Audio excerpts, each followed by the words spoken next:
Welcome everyone, my name is Helen, this is the Shrimpy Miggy channel. On this channel, we test out a lot of shampoos, conditioners, and products, mostly targeted toward hair loss, but other products as well. I have a whole bunch of videos about many of the shampoos and conditioners that are sort of targeted to people who think that their hair is thinning, like mane and tail, or like Olaplex for people who have hair problems. But today, that's not what we're gonna be talking about. We're gonna be talking about VIVISCAL's Gorgeous Growth Densifying Shampoo and the conditioner. And for those of you who don't know, I am also testing out the supplements. So that video is in the process. I'm in the process of testing it right now. And so if you're in the far future, this will be out already. But if you're watching this video as it comes out about the shampoo review, you'll have to be a little bit patient. These supplements take 3 months. So I'm only in the middle of testing them right now. And I want to make sure that I do an actual proper job and put it to a proper test. So one way to make sure that you do see that video when it comes out is to like and subscribe and to click that notification bell.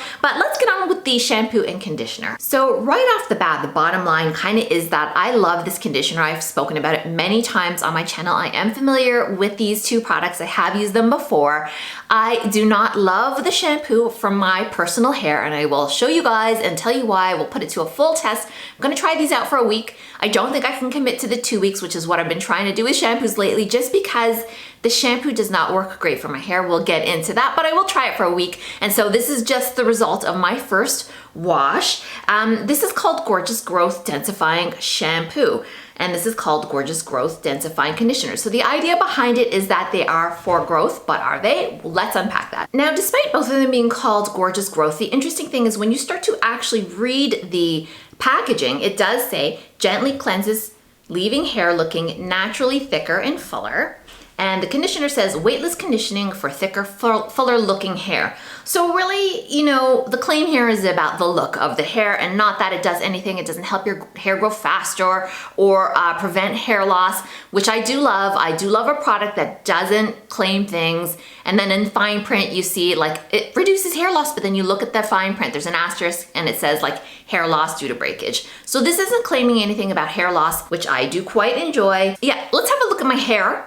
This is one wash, right? So I'm just showing you my hair. It's got no other product in it, just the shampoo and the conditioner. And I'll show you guys. I mean, I don't know if you're new here. If you are, you might not have seen what my hair normally looks like. It doesn't usually look this unmanageable, I guess is the word we're gonna use, right? If I come up close, you'll see that there is volume. My hair is most definitely higher off my scalp and wider this way, right? There's more volume going out in this direction, both ways, than there normally is with all the other shampoos that I test here, including Kerastase, which is my holy grail. My hair would never look like this if I were using this, and that's great if you do want volume. So it does deliver on volume. I know this because I have tested it. I made a video about this ages ago, and you can see how puffy my hair looked in that one. It really does fluff it up, but with that fluffed up look, it has this sort of rough look about it, and it also feels a bit rough, which I personally don't love, but it definitely does deliver on the volume and the weightlessness. There's no weight to it, and you know, and it feels like there's no weight to it, which if that's what you're looking for, you're gonna like this shampoo a lot. So VIVISCAL supplements are known to be kind of on the expensive side, and I feel like not a lot of people know that they make some other products, including the shampoo and the conditioner, and also a hair densifying elixir. And I have tried this. The review on this one is complete. I will link it up. It didn't work great for me, but it could work in some situations. Have a look. I do love the packaging. I think their packaging is super on point. Love the pink, which is incidentally always the color that I've chosen for my thumbnails and is sort of like one of my theme colors on this channel. But anyhow, you're not here for that. You're here for more info. This is a sort of very middle of the road price shampoo. It's not as inexpensive as a drugstore shampoo. It is not as pricey as a high-end, a Kerastase, an Olaplex, a Whey shampoo. It's not up there price-wise. It's around $10 at Target. And here, and that's for the United States. And for those of you who don't know, I'm actually Canadian. Here in Canada, it costs a lot more. It's around $20. But often when I'm at Shoppers Drug Mart or whatever drugstore, if you do happen to see it there, you can often get sales. You can get it for around $12 if you have a really keen eye and you are looking for it to be on sale. I do buy the conditioner out of my own pocket, so this is a repurchase for me. Like when I get empty, I always rebuy this. But full disclosure here, this is 100% not an ad, not sponsored content. These were sent to me though by PR, so that is interesting. I have the shampoo, the conditioner, and the VIVISCAL supplements, which I'm all trying for free, which is great. This was free, but let me tell you, as you may or may not know, if you're in the hair loss world, that stuff can cost a lot of money. Okay, so yeah, so I'm testing the supplements. Be sure to check ahead for those. So the VIVISCAL shampoo is a clear shampoo, which usually for me means that it's gonna be more on the cleansing side and less on the conditioning side. I find shampoos with more moisture added to them are not clear, and that's not a good thing or a bad thing. I'm just saying, even from looking at it, I know that this is gonna be a shampoo that gives you a bit more of a deep cleanse. If that's what you're after, then this is going to fit the bill. The issue with me though is I'm usually after a moisturizing shampoo, because if I use a sort of volumizing shampoo, this is exactly what happens. I end up having this sort of somewhat frizzy looking hair that feels like straw, to be completely honest. I don't love the way that this feels. But if you just want to look like you have more hair, then yeah, you need this because it's gonna volumize and it does make your hair look that little bit thicker, as we see here. So one thing I have to talk about, because I talk about this all the time when it comes to this VIVISCAL shampoo and conditioner, which I know is flying, it's like one of these fly under the radar products, is the scent. I love the scent of this stuff so much because one of my main attractions to higher end shampoos is actually the fragrance of them. I love a beautiful fragrance that smells very high-end. I don't know how else to put it. That is one of the reasons why this is my favorite shampoo. I'm sure I could find a dupe that moisturizes if I really tried hard, but I've been going 10 years with this one. I will put the link down below. I love the scent. I love the way that it works with my scalp and my hair. I used it when I had really thick hair. It works great now that I have thinner hair. I love it. But anyhow, let's get back to this one. This really wasn't meant to be all about that shampoo. I just, but I tend to stack things up against it because I've been using it for so long now and I love it. But anyway, the scent is very, very, I would call it kind of woodsy clean. So and when you look at the ingredients, you'll see that it has like all kinds of citrus in it. It has patchouli oil in it. It has lavender oil in it. It has nutmeg kernel oil. It has like coriander seed oil. So it's full of essential oil. I shouldn't say full of. It's got essential oil elements in it, and it's got a fragrance that definitely reflects those ingredients. Although for a shampoo that claims to have so much oil in it, I don't feel any kind of oily residue or anything. If nothing else, as discussed, I feel like it's really roughed up the cuticle and the hair shaft and made it fuller. And with that comes, tangles, unmanageability, a thicker, fuller look, kind of verging on frizzy. I absolutely will not read all the ingredients because, as I like to say here, could anything be more boring than me reading off all the ingredients? But it has those things, as I had mentioned.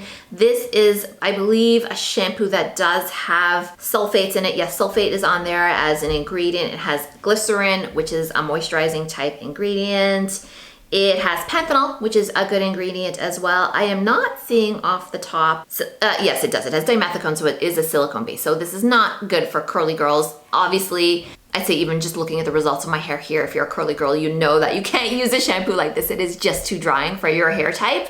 If you have kind of oily leaning hair though, this maybe is what you need. If you're one of these people that can never cure your oily hair, this might be a good one, but I have some criteria and you can listen to the whole thing after I test it fully for a week. I have the same criteria that I use for every single shampoo review so that I'm testing them fairly, if that makes sense. So we'll talk about like lather and stuff like that toward the end of this when I have completely tested it. The conditioner is gorgeous. I talk about this one all the time. You know this if you watch me here. It is just the perfect lightweight conditioner. It smells so nice, smells like the shampoo. It has that woodsy clean smell. I find that the two of them together is a bit strong for my liking, but just the conditioner is perfect. So I 100% already can tell you I endorse this conditioner. I talk about it, I've not been paid to say this, I just really like it and I've not found a better conditioner than this for the money. What's in here, let's see. Again, this is, I believe, a silicone. It's got keratin. I believe this does have silicone in it. I'm just checking here. It has the fragrance, of course. Yes, it's got a lot of the same sort of extracts and oils that you see in the shampoo. So again, not gonna read every single one of these. Yeah, it does have silicone, it does have panthenol in it. So just so you know, that's what's in these. I'm gonna keep trying these, that's what we're gonna do here. I'm gonna check back with you guys. I might do a midway point test and I might not, but when you see me, we'll talk about this in more detail and see how it rates against I'm just gonna put this to the test, and then when I'm back here, we will just talk about all these different criteria and see how it ranks, and I'm gonna give it some grades. So stay tuned for that, that's coming up. So I'm now at the 2-week mark of using exclusively VIVISCAL shampoo and conditioner. I'm gonna just give it some grades. Let's hop right in. Thickening, volumizing, it does an amazing job of doing both. If you are looking for something that is gonna make your hair more voluminous, this is the shampoo for you, and it also does have a thickening effect, but with that thickening effect comes a kind of a frizzy look with my particular hair. Shine, for me, it does not deliver on shine. You can have a look. What it's done is thicken up each strand and given it this fluffy, sort of dull look. So despite it being a very cleansing shampoo, it does not impart a lot of shine. If anything, my hair looks duller than usual. Moisture, absolutely not. It has no moisture. The shampoo anyway has, because I'm just talking about the shampoo, I'll talk about the conditioner in a second. The shampoo has no moisture to give, at least in my circumstances. This time around, I really tried to pare down the amount I was using because, you know, the first time I tried it out, I was using much more shampoo. I didn't realize that less is definitely more. I did that, and it's still really drying in terms of not having much moisture added to it. Fragrance, I love the fragrance. In theory, the first time around, I really, really enjoyed it. My hair was shorter then. I'm finding this time around though that maybe because my hair is longer, more porous, more damaged, more fragrance is depositing in the hair strands and is lasting a lot longer, to the point where when I also layer on the conditioner, which are scents that I really love. They're very clean, woodsy, unisex, but when I layer them, it's almost too much. It's just a little bit too strong. So I'm actually gonna take away marks. I think that the fragrance this time around, I'm finding it to be just too strong, despite me really enjoying the scent of when I just use the conditioner. Softness, I'd say medium. You know, it's not the softest and it's not the not softest. It's definitely not having that thickening, stiffening protein effect, but it definitely doesn't at all have the feel of a shampoo that imparts a lot of moisture into your hair. Cleansing power, yeah, it has really good cleansing power, although it doesn't lather up hugely, which is kind of interesting. I feel like it used to. I feel like something was different for me with the lather this time around. I was never getting huge lathers, and I'm totally okay with that. I do not like to actually have too much lather. I feel like it's too much when I have too much lather, and that means often I've used too much product, and you don't need that much lather, just so you know. You know, it doesn't mean your hair's not getting clean if you don't have a huge head full of suds. Who is it best for? My feeling that this shampoo is probably best for someone with kind of oilier hair and maybe wants that thicker, fluffier look because they can never get their hair fluffy looking, then I think that this will do really well for you. But I think if you're like me and your hair is sort of more normal to dry, it might not work that well for you. At least that's what I'm finding. So yeah, best for these sort of people who maybe complain that they wash their hair and it looks oily right away. They could maybe try this. I'm not sure who it's best for, you know, because I don't have that kind of hair. So I'll be completely honest. It's just, but the shampoo's not for me. I can tell you that much. So I'm gonna give it a grade now. Because I found the fragrance too strong this time around, and because it consistently over strips my hair of its moisture, I have to give it, but I also want to be fair to people who might find it really good. I'm gonna give it like a B-, and I think that's pretty fair considering the price, considering everything about it. I think a B- is where the shampoo really sits for me. So let's move on to the conditioner. We already know I really like it, so I'm gonna keep this brief. The weight of it is really nice. It sits in your hand and spreads out nicely among your strands. The texture on dry hair, it does a little something. I do wonder if I didn't use the conditioner, just how drying the shampoo might be. So I think that it's definitely helping, but I just buy the conditioner straight up. I don't buy the shampoo. I think the conditioner is one of the nicest ones I've tested. Love the fragrance of it. It smells just like the shampoo, but I find it's just enough. Does that make sense with the conditioner? Like it's not as strong, but when you combine the shampoo and the conditioner, it's a little too strong. The conditioner is just right. How much do you need? You need probably a pretty normal amount. I'd say maybe a little bit more than the amount of shampoo that you're using in this particular case. And you can go a little heavier with this conditioner. It's just not very heavy at all, which is nice. It doesn't leave your hair. I mean, look at my hair, I condition it, right? It doesn't leave it clumpy or anything. It just looks like pretty normal. It doesn't have a greasy, stringy look. It's just a nice overall conditioner. Who is it best for? I would recommend the conditioner to pretty much anyone looking for a lightweight conditioner, because if you're suffering from hair loss, sometimes your hair can look stringy if you don't have a lot of it. The conditioner is really aces, so therefore for me, the conditioner, I have no problem giving that an A. So an A for the conditioner, like a B minus for the shampoo. And that wraps it up, everybody. Thanks so much for watching this. I hope you enjoyed this shampoo review. Make sure to stay tuned because I'm gonna be doing the supplements from VIVISCAL, and I also have a ton of other shampoo reviews, so maybe you wanna dig into those as well. We will see you soon.